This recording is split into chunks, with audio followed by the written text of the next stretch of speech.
খাচ্ছ? আমি খাচ্ছি এলাকা গরুর মাংস, আচ্ছা, মাছ, রুই মাছ, আর বেগুন বড়া, আর গাজর, আর আরো 4টা পদ আছে। 40 দিন অনাহারে থাকার পরে যখন খাদ্য খেতে পারে তখন এই অবস্থা হয়। মামা কেমন লাগছে? বেশ। ও থ্যাংক ইউ এই যে গরুর মাংস, ও এই যে ডিম, ও এই যে মাছ, ও তারপরে ব্রেডিং, ও আচ্ছা আচ্ছা that is also nourishment, other. Thank you এই তোমাকে কেমন লাগছে?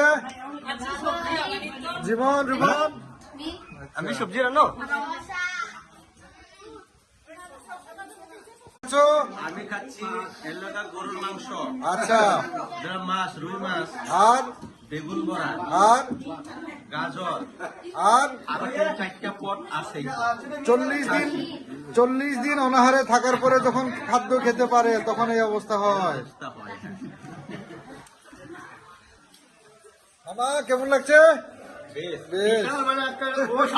ও থ্যাংক ইউ এই যে গরুর মাংস, ও এই যে ডিম, ও এই যে মাছ, ও তারপরে ব্রেডিং, ও আচ্ছা আচ্ছা that is also nourishment, other. Thank you এই তোমাকে কেমন লাগছে? জীবন রুবন আমি সবজি রান্না,